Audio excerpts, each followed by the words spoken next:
Thanks for joining me again on the Light Path podcast. I'm going to do another one of those little chats of dispelling a spiritual rhetoric or concept to make it really practical, because I think that this is one or a phrase that people can throw out there quite casually. But as we know, our words as well as our thoughts have a major vibrational impact on our experience. So we want to be really careful with what we're saying. And that is the whole concept that karma is a bitch. And I'm here to say it is actually not a bitch. Karma is actually one of the greatest gifts that we can have along our life path, our spiritual path, or our path of evolving. So what is karma? Well, it's really just a concept that basically is saying that the quality of a person's actions or the intentions behind them influences the quality of the outcome. So in other words, good leads to good, or a good deed will then result in a positive outcome, whereas a bad deed or a bad intent will lead to negative outcomes. It's a Sanskrit word, and it's really a central concept. Karma is a central concept in Hinduism and Buddhism, because in these Eastern religions, there is a core belief in reincarnation, so that every human has multiple lifetimes, with each lifetime being an opportunity to evolve and to grow. But even if you believe in reincarnation or not, regardless, in this lifetime, every day we are presented with opportunities to evolve and to grow. So in that respect, karma is constantly in play in our life. And karma really does speak to the energetic principles of this earth, in that we live in a universe of energy, of vibration. And we know within that Newtonian theory, like attracts like.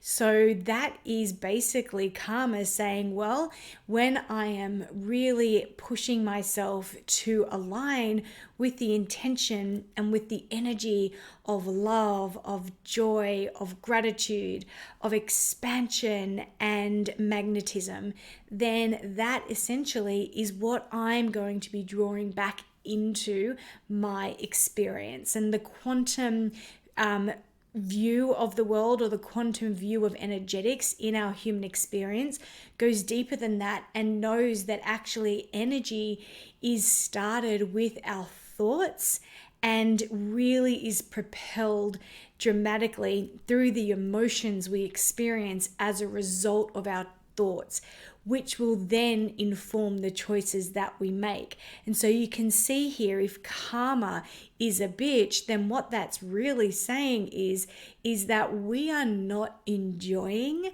maybe the magnetism of the negative experiences we're having, because ultimately we don't want to take responsibility for our part in creating them.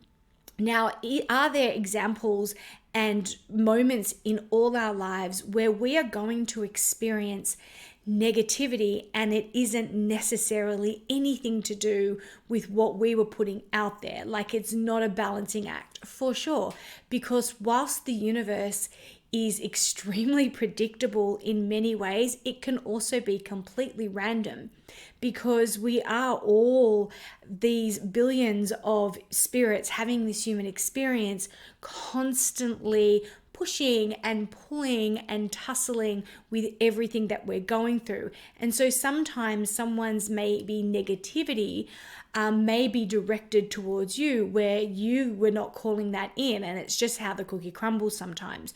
So it isn't necessarily karma that's a bitch. It's just that, in a lot of ways, I'm going to come across things that I may not be aligned with and I may not call in.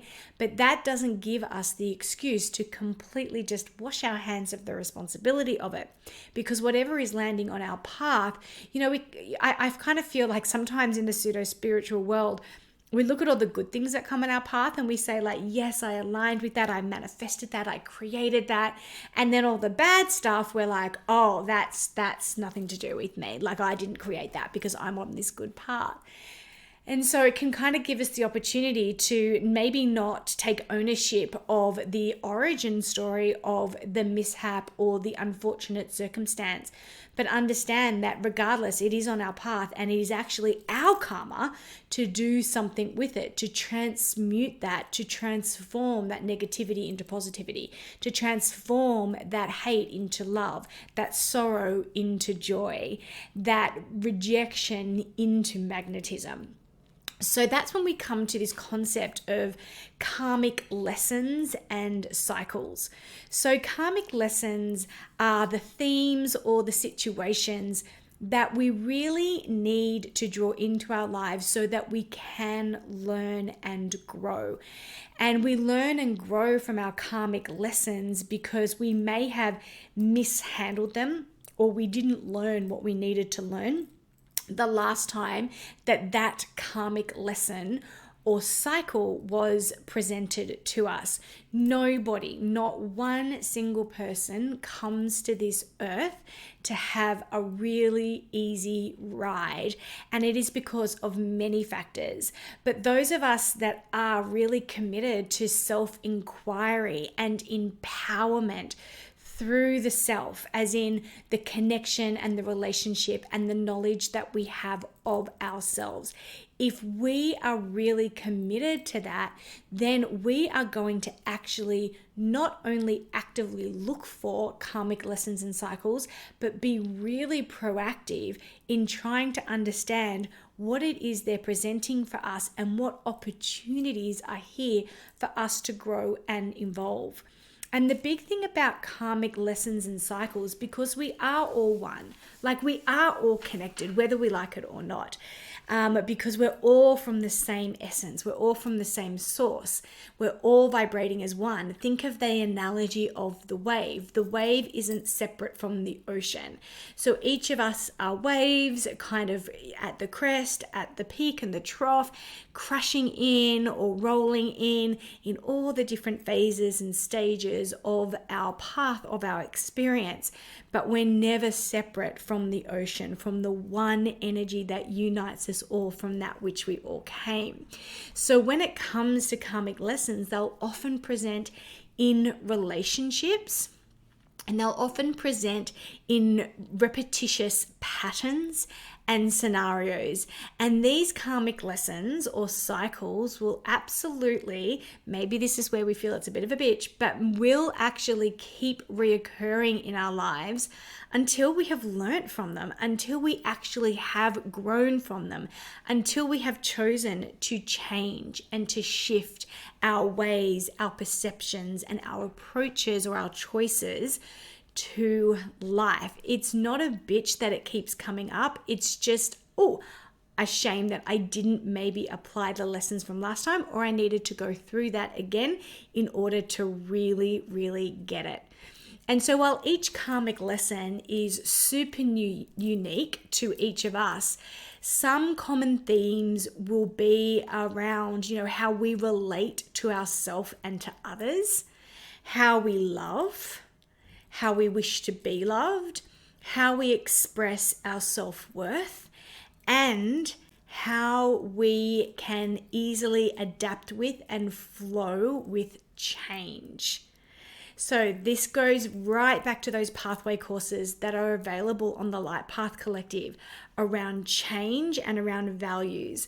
Because if karmic lessons are here to teach us, who we really are, what is it our worth, what is it that we love, how we want to be loved, and how we want to walk through our life as an example of that, then that is so tightly linked to our values. And then on the other side, that ability to let go of things, to change, to allow things to be over and to evolve, that's closely linked to how well we adapt with and flow with change. So they're why the two pathways that I launched on the Light Path Collective, where you can walk yourself through a process of understanding that, is going to be so beneficial. Like that amazing tool in your tool belt, knowing that it is the ones that are constantly in that self-inquiry and evolving are the ones that hold ultimately the most beautiful influence and power. Like the true meaning of leadership is to know thyself and then to allow space for others to do that too. So why do these karmic lessons and cycles happen? Well, they do that, like I said, so we can actualize the lessons, so we can integrate the lessons, but ultimately that we can up level and rise to our highest potential by having the chance to make different choices. It is as simple as that. We know about karmic lessons. Karmic cycles are pretty much the same thing, just repeated patterns, emotions, and realizations that keep coming back over and over in your life, appearing as an opportunity for you to break that cycle and to subsequently really embody the wisdom that it was here to teach you. So it's not for you to stay in the cycle in the hopes that one, kind of row in this or go in this cycle is really going to allow you to master it, like going back to the same type of person in a romantic relationship in the hopes that one of them will kind of see it through. It's literally the definition of insanity, doing the same thing over and over again, expecting a different result. The karmic lesson here is, I needed to get that personality type or attachment strain or whatever is out of my system. I needed to understand that and heal that within me so that I can completely, expand my potential and be someone else to have a completely different experience. So that's the purpose of karmic lessons and karmic cycles. It's really an invitation for us to make different choices. So how do you know if something is a karmic lesson? Well, the big word here, or the big concept, is repetition. So things that repeat, patterns that repeat, themes that repeat, situations that repeat. So if you are constantly finding yourself in situations that push your same buttons or triggers, that put you in a position where it feels familiar, like, I've dated this person before, or I've been in this workplace kind of battle before. Whatever is familiar and repeated, it's a good sign that there is a lesson there. There is a relationship or a circumstance right in front of you that is full of red flags and repeated patterns. Is probably a karmic cycle or lesson. Now, I don't like to refer to red flags in people as something negative, stay away from. Because I actually think red flags are really positive, because if you start to notice what your red flags are, then you are becoming self-actualized. And it's up to you and your knowing your values and being okay with the process of change to choose differently, to see what you know is a trigger for you, what you no longer want to accept or resign to in your life, or be triggered in that way, and then choosing differently, either choosing a different response or choosing a different relationship, choosing to actually cut the cord from that person or situation. Another way you know that it is a karmic lesson or a karmic cycle is if it amplifies your fear. So as we know, fear is just our ego. Our ego is just our fear-based perception. And all our ego or all our fear, whatever we are afraid of, is just there to really help us evolve through it, or more often than not, heal it. One of my absolute favorite quotes, I've actually got this quote framed and it's in my house in a place where it's the first thing I see in the morning. And it's Bob Marley. My fear is my only courage.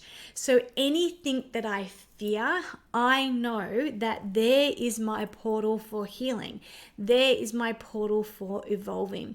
And the only way to do that is more often than not to face the fears. Now, does that mean that you should run out and face all your fears head on, do the exact opposite that your fear is telling you?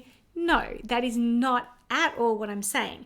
But what I am maybe opening up for you or inviting you into is a space where you can look at what you are really afraid of and then go deeper with yourself, go deeper with a healer, go deeper with a mentor, whatever you need, but go a little bit deeper into the self-inquiry and say, okay, why is that so fearful for me? Are you afraid of commitment?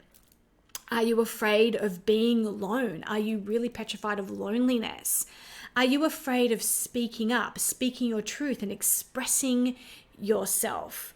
These are all really common, normal fears that actually, when you look at them underneath, there are going to be pain points. There is going to be trauma. There is probably going to exist some karmic lessons and patterns that you are doing everything in your power to protect yourself from walking through again, so much so that you've gone to the extreme. And you're going to need the courage in order to allow yourself to really study it, to really understand it, to love it into its place of healing. So it's not about the courageous act of completely steamrolling your fears, the courage in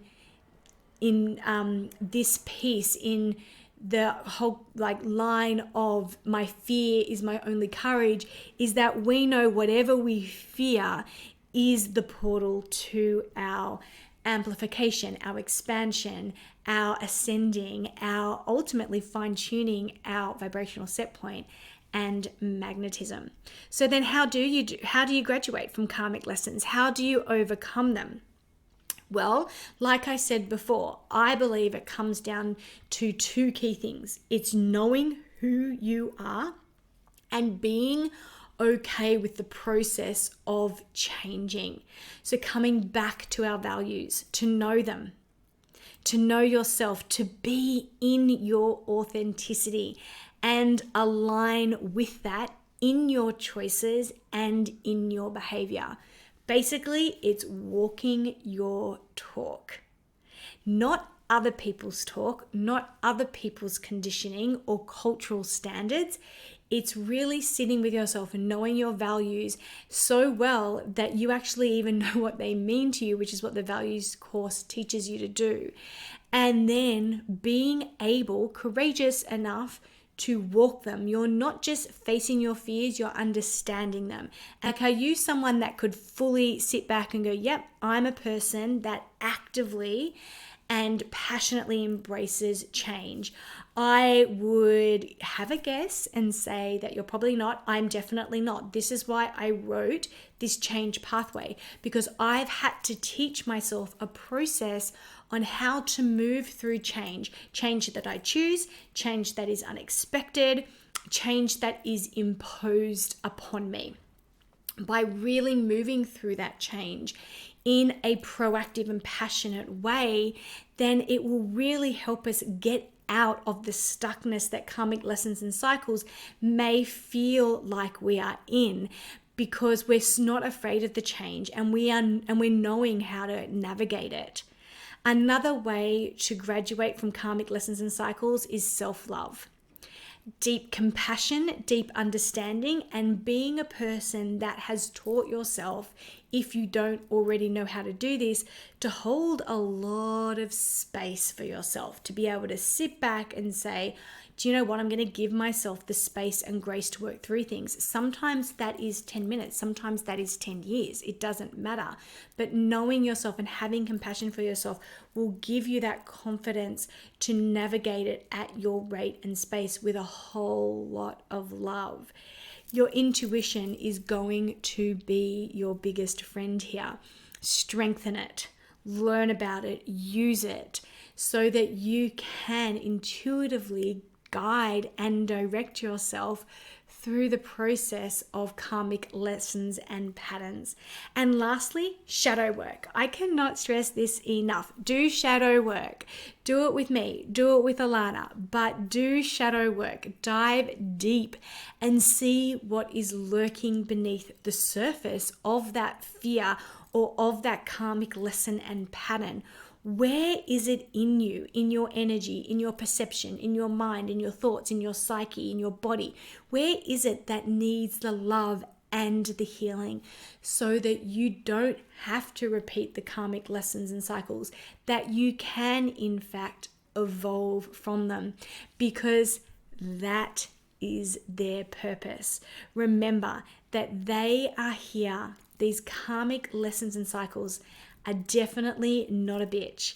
They are here to invite you to actualize your highest potential by giving you the opportunity to make different choices, to see things differently, and hence to have a different experience. So I invite you, after listening to this, just to take a little recap on your life, on your experience, and ask yourself, what's repeating? What karmic lessons and patterns have I actually graduated from? How did I do that? And then challenge yourself, what am I willing to change? And who am I willing to be a person that can reach beyond the concept that this is happening to me rather than the gift that it's happening for me. Thanks so much for joining me on today's episode. As always, I would love to hear your thoughts over on the Facebook community, and know that if you want to jump onto the change or the values pathway, you can find them under the courses section at thelightpathcollective.com. But as always, sending you so much love and light as you walk your path.